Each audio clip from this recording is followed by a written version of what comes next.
ಇವತ್ತಿನ ಕಾಲಘಟ್ಟದಲ್ಲಿ ನಮ್ಮ ಮನೆಯ ಸದಸ್ಯರು ರೋಗಕ್ಕೆ ತುತ್ತಾದರೆ ಅಂಥವರನ್ನು ದೂರ ಮಾಡುವ ಜಗತ್ತಿನಲ್ಲಿ ಇಲ್ಲೊಂದು ಸಂಸ್ಥೆ ಸಮಾಜದಲ್ಲಿನ ವಯೋವೃದ್ಧರ ಬದುಕಿಗೆ ಬೆಳಕಾದ ಅಪರೂಪದ ಘಟನೆಗೆ ಭಾನುವಾರ ಶಿರ್ಸಿ ರೋಟರಿ ಸಂಸ್ಥೆಯಲ್ಲಿ ನಡೆದ ತೀರಾ ಅಪರೂಪದ ಕಾರ್ಯಕ್ರಮ ಸಾಕ್ಷಿಯಾಗಿದೆ.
ನಗರದ ಹೊರವಲಯದಲ್ಲಿರುವ ಸುಯೋಗಾಶ್ರಮದಲ್ಲಿರುವ 12 ವಯೋವೃದ್ಧರ ಕಣ್ಣಿನ ಶಸ್ತ್ರಚಿಕಿತ್ಸೆಯನ್ನು ರೋಟರಿ ಆಸ್ಪತ್ರೆಯ ಸಹಕಾರದಿಂದ ಉಚಿತವಾಗಿ ಮಾಡಿಕೊಡುವ ಮೂಲಕ ಇಲ್ಲಿಯ ಪ್ರತಿಷ್ಠಿತ ಗ್ರೀನ್ ಕೇರ್ ಸಂಸ್ಥೆ ಇತರರು ಯಾರೂ ಮಾಡದ ಕೆಲಸವನ್ನು ಮಾಡಿದೆ.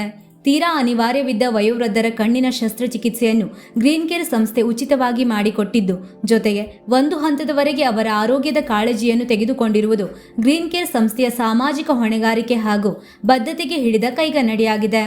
ಜನವರಿ 31 ಶನಿವಾರದಂದು ರೋಟರಿ ಸಹಯೋಗದಲ್ಲಿ ವಯೋವೃದ್ಧರಿಗೆ ಶಸ್ತ್ರಚಿಕಿತ್ಸೆಯನ್ನು ತಜ್ಞ ವೈದ್ಯರ ತಂಡದೊಂದಿಗೆ ನೆರವೇರಿಸಿದ್ದು, ಭಾನುವಾರ ಅವರಿಗೆ ಕಣ್ಣಿನ ಸುರಕ್ಷತೆ ಕುರಿತಾಗಿ ಜಾಗೃತಿ ಕಾರ್ಯಕ್ರಮವನ್ನು ಏರ್ಪಡಿಸಲಾಗಿತ್ತು.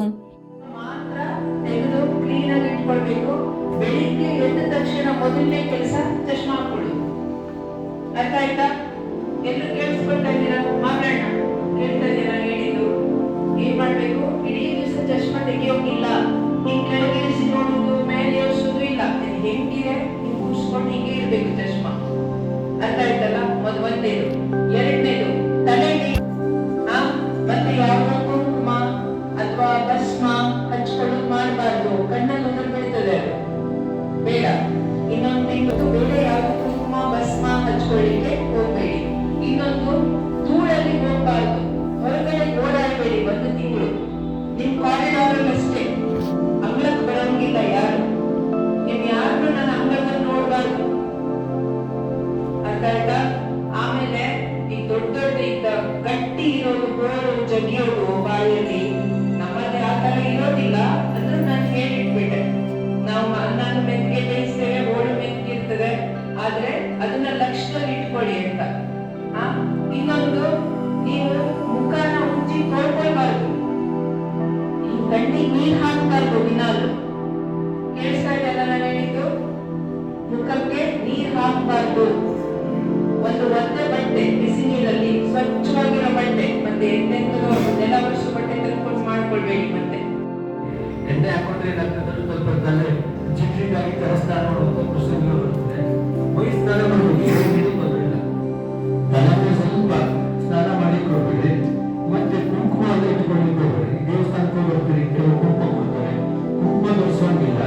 ಅಂದ್ರೆ ನೀವು ಕೂತು ಹೆಚ್ಚು ಏನು ಕುಂಕುಮ ಇಟ್ಕೊಳ್ಳೋದ್ರೆ ಅಷ್ಟೇ. ಇಲ್ಲಿ ಮತ್ತೆ ಹೆಚ್ಚು ಕುಂಕುಮ ಇಟ್ಕೊಳ್ತಿಲ್ಲ, ಅದು ಇಟ್ಕೊಳ್ಳಿಕ್ಕೆ ಹೋಗ್ಬೇಡ್ರಿ. ಇಟ್ಕೊಂಡ್ರೆ ಸಾಕು. ಆಮೇಲೆ ಇದರಲ್ಲಿ ಎಲ್ಲ ಇನ್ಸ್ಟ್ರಕ್ಷನ್ ಬರ್ತಿದ್ದಾರೆ. ಮೇಡಮ್ ಒಂದ್ಸಲ ಹೇಳ್ತಾರೆ ನಿಮಗೆ. ಅದರ ನಂತರ 26 ಗುರುವಾರ ನಿಮ್ಮ ಒಂದು ಸುಯೋಗಾಶ್ರಮಕ್ಕೆ ಬಂದು ಮಾಡ್ತಾರೆ. ಇದರ ಸ್ವಲ್ಪ ಚಂದ ಸಾಕು. ಯಾಕಂದ್ರೆ ಮೇಡಮ್ ಅವ್ರ ಮಗನ ಬರ್ತಾರಂತೆ. ಇದು ಪ್ರೀತಮ್ ಮನೆಗೆ ಬರ್ತಾ ಇದ್ರು. ನಮ್ಮ ವಿಸರ್ಜನೆ ಸ್ಥಿತಿ ಕನ್ಫರ್ಮ್ ಮಾಡ್ಕೊಂಡು 1 ದಿವಸ 2 ದಿವಸ ಮಾಡ್ಬಿಟ್ಟ ಇದು ನೋಡ್ಬಿಟ್ಟು ಅದರ ನಂತರ ನಾವು ಒಬ್ಬರಿಗೆ ಕಳಿಸಿ ಎಲ್ಲಾದ್ರೂ ಬೇಡ. ಕೆಮ್ಮು ಬರುವಲ್ಲಿ ಹೋಗ್ಬೇಡ್ರಿ, ದೂರಿದ್ದಲ್ಲಿ ಹೋಗ್ಬೇಡ್ರಿ, ಜಾಸ್ತಿ ಮಾತಾಡ್ತಾ ಇರಬೇಡ್ರಿ. ಆಮೇಲೆ ಔಷಧಿಯನ್ನು ಅಷ್ಟೇ ಹಾಕುವುದರಲ್ಲಿ ಕೈಯನ್ನು ಸ್ವಚ್ಛವಾಗಿ ತೊಳ್ಕೋಬೇಕು. ಕೆಲವರಿಗೆ ಸ್ವಲ್ಪ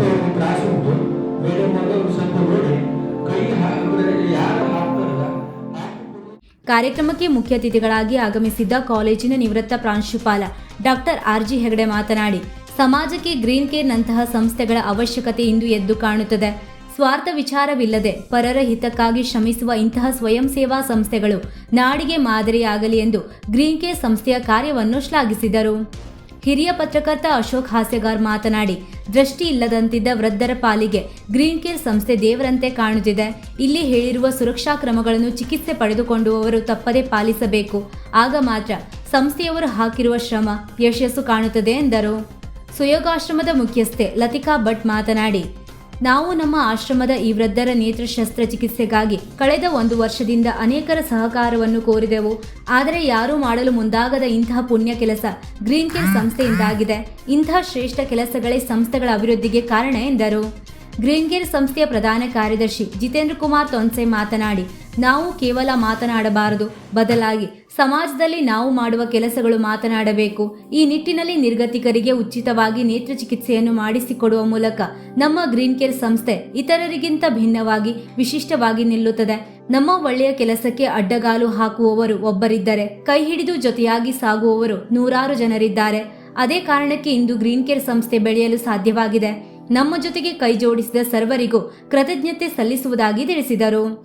ಕಾರ್ಯಕ್ರಮದಲ್ಲಿ ವಯೋವೃದ್ಧರ ನೇತ್ರ ಚಿಕಿತ್ಸೆಗೆ ಸಹಕಾರ ನೀಡಿದ ವಾಣಿಜ್ಯ ತೆರಿಗೆ ಹಿರಿಯ ಅಧಿಕಾರಿ ಭುವನೇಶ್ವರಿ ಪಾಟೀಲ್, ನೇತ್ರ ತಜ್ಞರಾದ ಡಾಕ್ಟರ್ ಆದಿತ್ಯ ಫಡ್ನಿಸ್, ಡಾಕ್ಟರ್ ರಾಧಿಕಾ ಮರಾಠಿ ಇವರನ್ನು ಗೌರವಿಸಿ ಸನ್ಮಾನಿಸಲಾಯಿತು. ಸುಯೋಗದಿಂದ ಮತ್ತೆ ಕಣ್ಣನ್ನು ಮರಳಿ ಪಡೆದ ಎಲ್ಲ ಸುಯೋಗಾಶ್ರಮದ ಮುದ್ದು ಮಕ್ಕಳು, ಆ ಜೊತೆಗೆ ತಾಯಿಯವರು ಇದ್ದಾರೆ. ಅವರು ನಾವು ಗಣ್ಯರಲ್ಲಿ ಇನ್ನೂ ಗಣ್ಯರು ಅವರು ನಿಮ್ಮ ತಾಯಿಯರಾಗಿ ಇಲ್ಲಿ ಬಂದಿದ್ದಾರೆ. ಹಾಗೂ ನಮ್ಮ ಮೇಡಮ್ನ ಕುಟುಂಬ ಅಂದರೆ ತಾಯಿ ಮತ್ತು ಅವರ ಯಜಮಾನರು, ಮಗಳು ಶಿವಮೊಗ್ಗದಿಂದ ನಿಮ್ಮ ಈ ನೋಡಬೇಕು ಅಂತ ಅಲ್ಲಿಂದ ಬಂದಿದ್ದಾರೆ. ಅವರಿಗೂ ಹಾಗೂ ಈ ಗ್ರೀನ್ ಕೇರ್ ಸಂಸ್ಥೆ ಈಗ ನಡೀತಾ ಇದೆ ಅಂತಂದರೆ ಜಿತೇಂದ್ರ ಅವರು ಹಾಗೂ ಉಪಾಧ್ಯಕ್ಷರು ಅನ್ನೋಂಗಿಲ್ಲ, ಅವರೇ ಅಧ್ಯಕ್ಷರು. ಯಾಕೆ ನನ್ನ ಮಗ ಅಧ್ಯಕ್ಷ ಇರ್ಬೋದು, ಆದ್ರೆ ಎಲ್ಲ ನೋಡ್ಕೊಳ್ಳೋದು ನಮ್ಮ ಪ್ರಶಾಂತ್ ಅವರು.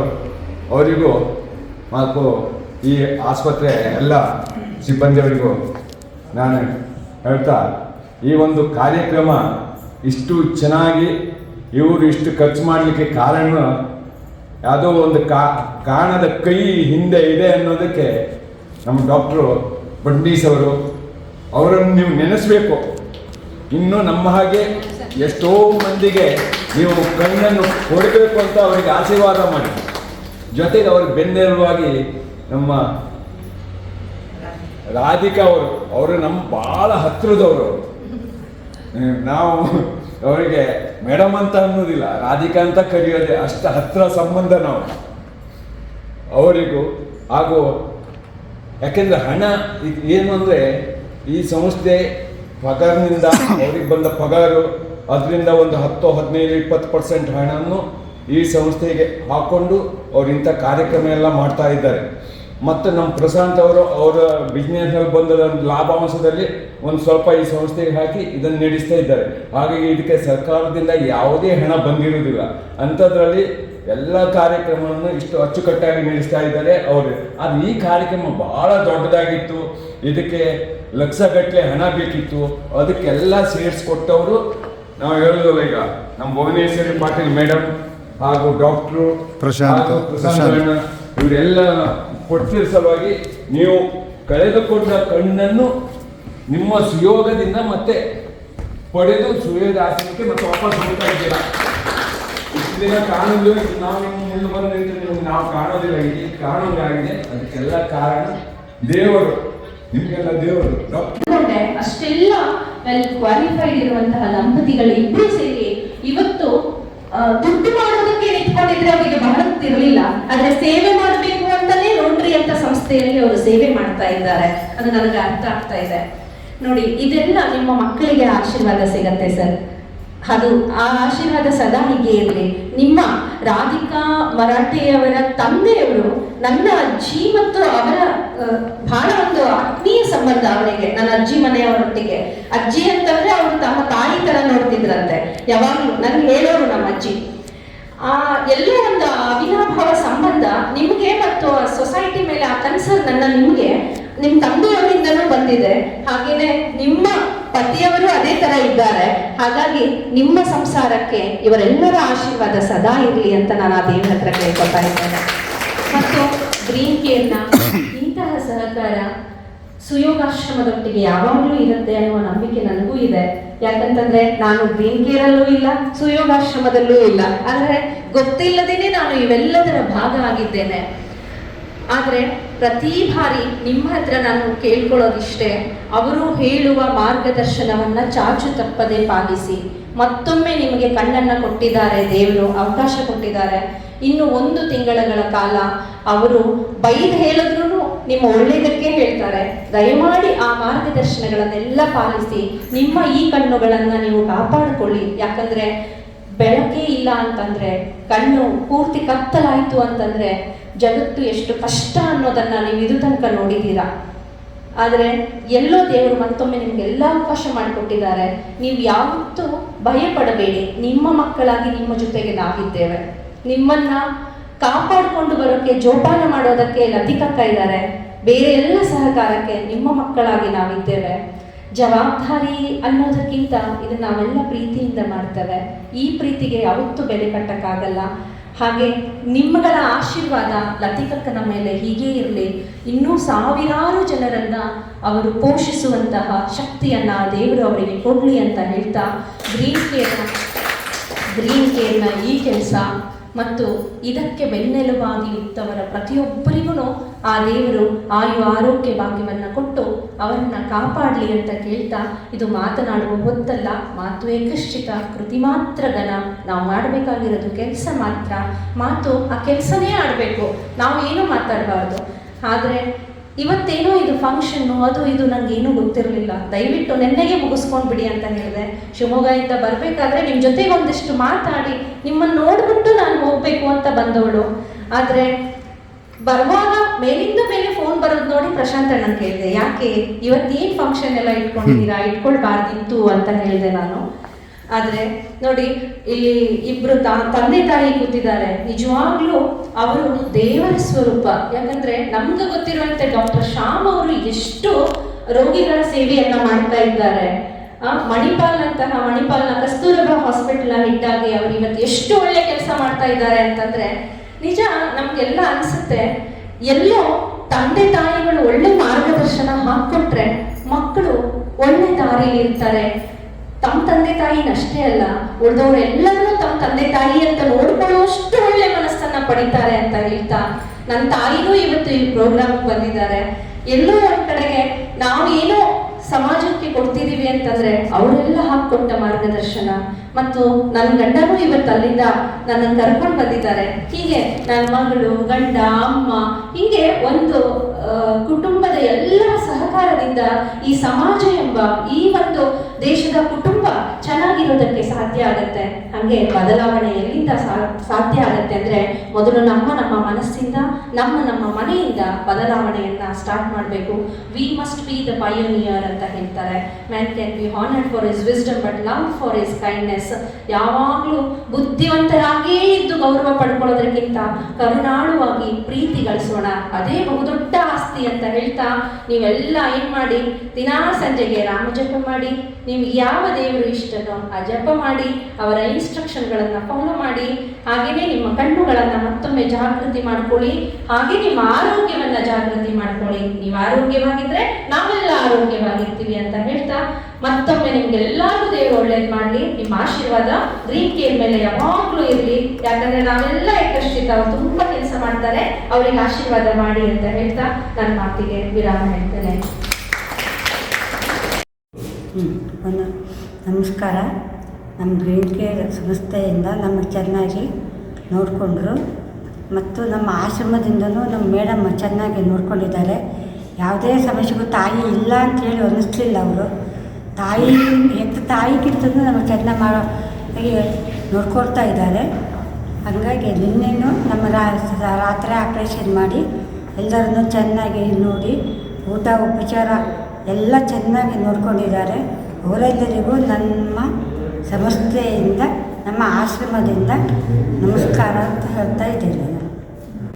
ನಮ್ಮ ಸಂಸ್ಥೆಯಿಂದ ನಾವು ಸುಯೋಗಾಶ್ರಯ ಸಂಸ್ಥೆಗೆ ಯಾವತ್ತೂ ಆರೋಗ್ಯದಲ್ಲಿ ನಾವು ಎಲ್ಲ ಅವರಿಗೆ ಏನು ಬೇಕು ಡಿಫ್ರೆಂಟ್ ನಾವು ಡಾಕ್ಟರ್ಸನ್ನೆಲ್ಲ ಕರ್ಕೊಂಡೋಗಿ ಅಲ್ಲಿ ಕ್ಯಾಂಪ್ಗಳನ್ನೆಲ್ಲ ಮಾಡ್ತಾಯಿದ್ವಿ. ಈಗ ಸಹ ಒಂದು 6 ತಿಂಗಳಿಂದ ಅವರಿಗೆ ಅಲ್ಲಿರುವ ವೃದ್ಧರಿಗೆ ಎಲ್ಲ ಸ್ವಲ್ಪ ಕಣ್ಣಿನಲ್ಲಿ ಪೊರೆ ಬಂದಿರುತ್ತೆ.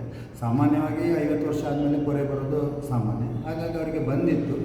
ಇದನ್ನು ನಾವು ಸರ್ಕಾರದ ಥ್ರೂ ಮಾಡಬೇಕು ಅಂತ ತುಂಬ ಪ್ರಯತ್ನ ಮಾಡಿದ್ವಿ. ಆದರೆ ಅವರಿಗೆ ಟೆಕ್ನಿಕಲ್ ಪ್ರಾಬ್ಲಮ್ ಏನಂದರೆ ಆಧಾರ್ ಕಾರ್ಡ್ಗಳೆಲ್ಲ ಯಾರಿಗೂ ಇಲ್ಲ. ಬಟ್ ಅವರು ಸುಮಾರು ಸಂಘ ಸಂಸ್ಥೆಗಳನ್ನೆಲ್ಲ ಅಪ್ರೋಚ್ ಮಾಡಿದ್ರಂತೆ, ಯಾರಿಂದ ಅವರಿಗೆ ಆಗಲಿಲ್ಲ. ಅದಕ್ಕಾಗಿ ಒಂದು ಸಲ ನಮ್ಮ ಹತ್ರನೂ ಕೇಳಿಕೊಂಡ್ರು. ಆ್ಯಕ್ಚುಲಿ ನಮ್ಮ ಸಂಸ್ಥೆ ಯಾವುದೇ ಸರ್ಕಾರದ ಬಜೆಟ್ ಆಗಲಿ ಯಾವುದರಿಂದ ಕೆಲಸ ಮಾಡೋದಲ್ಲ, ನಾವೆಲ್ಲ ಸಂಬಳದ ಒಂದು ಪಾರ್ಟನ್ನು ನಾವು ಹಾಕ್ಕೊಂಡು ನಮ್ಮ ಸಂಸ್ಥೆ ಕೆಲಸ ಮಾಡ್ತಾ ಇರೋದು.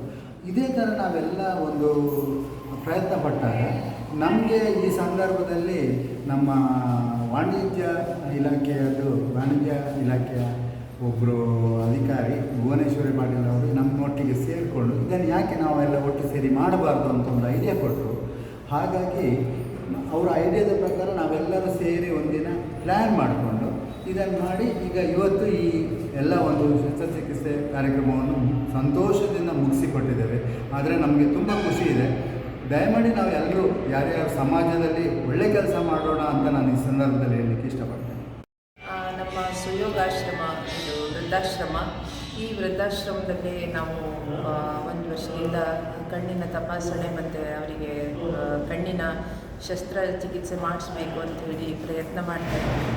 ಆದರೆ ಇವರೆಲ್ಲ ಆಧಾರ್ ಕಾರ್ಡು ಇಲ್ಲದೆ ಇರೋರು, ಅದು ಯಾವುದೂ ಡಾಕ್ಯುಮೆಂಟ್ಸ್ ಇಲ್ಲದೆ ಇರೋರು ಇರೋದರಿಂದ ತುಂಬ ತೊಂದರೆ ಆಗಿತ್ತು. ನಾವು ಗ್ರೀನ್ ಕೇರ್ನವ್ರನ್ನ ಕೂಡ ಅಪ್ರೋಚ್ ಮಾಡಿದ್ವಿ. ನಾವು ತುಂಬ ಸಂಸ್ಥೆಗಳನ್ನು ಅಪ್ರೋಚ್ ಮಾಡಿದ್ವಿ. ಅದರಲ್ಲಿ ನಮಗೆ ಗ್ರೀನ್ ಕೇರ್ ಸಂಸ್ಥೆಯವರು ಇದಕ್ಕೆ ಒಂದು ಸಹಕಾರವನ್ನು ಕೊಟ್ಟು ನಮ್ಮ ಪರವಾಗಿ ಅವರು ಇದೆಲ್ಲ ಒಂದು ಶಸ್ತ್ರಚಿಕಿತ್ಸೆಯ ಒಂದು ಪ್ರೊಸೀಜರ್ ಏನಿದೆ ಅದನ್ನೆಲ್ಲ ಅವರೇ ಅರೇಂಜ್ ಮಾಡಿ ನಮ್ಮ ವೃದ್ಧರಿಗೆ ಇದನ್ನು ಮಾಡಿಕೊಟ್ಟಿದ್ದಾರೆ. ನಮಗೆ ತುಂಬ ಅನುಕೂಲ ಆಯಿತು ಇದರಿಂದ. ಯಾಕಂದರೆ ಆಶ್ರಮದಲ್ಲಿ ಎಲ್ಲದಕ್ಕೂ ನಾನೇ ಓಡಾಡ್ಕೋಬೇಕು ಅಂದರೆ ನನಗೆ ತುಂಬ ಕಷ್ಟ ಆಗ್ತಾಯಿತ್ತು. ಆದರೆ ಇವರು ಅದನ್ನು ಎಷ್ಟು ಹೂ ಎತ್ತದಾಗಿ ನಮಗೆ ಮಾಡಿಕೊಟ್ಬಿಟ್ರು ಅಂತಂದರೆ ಇವತ್ತು ನಮ್ಮ ವೃದ್ಧರು ಅವರ ಕಳ್ಕೊಳ್ತಾ ಇರುವಂಥ ದೃಷ್ಟಿಯನ್ನು ಮತ್ತೆ ವಾಪಸ್ ಪಡ್ಕೊಂಡು ಒಂದು ಹೊಸ ಆಶಾ ಕಿರಣ ಅವರ ಜೀವನದಲ್ಲಿ ಮೂಡಿದೆ ಅಂತ ಹೇಳ್ಬೋದು. ತುಂಬ ಖುಷಿ ಆಗ್ತಾ ಇದೆ ನನಗೆ. ಧನ್ಯವಾದಗಳು ಗ್ರೀನ್ ಕೇರ್ ಸಂಸ್ಥೆಗೆ ಹಾಗೂ ರೋಟರಿ ಚಾರಿಟಬಲ್ ಹಾಸ್ಪಿಟಲಿಗೆ. ವೀಕ್ಷಕ ಮಹಾಪ್ರಭುಗಳೇ, ನಮ್ಮ ಚಾನಲ್ ಅನ್ನು ಸಬ್ಸ್ಕ್ರೈಬ್ ಮಾಡಿ, ಶೇರ್ ಮಾಡಿ, ಪ್ರೋತ್ಸಾಹಿಸಿ.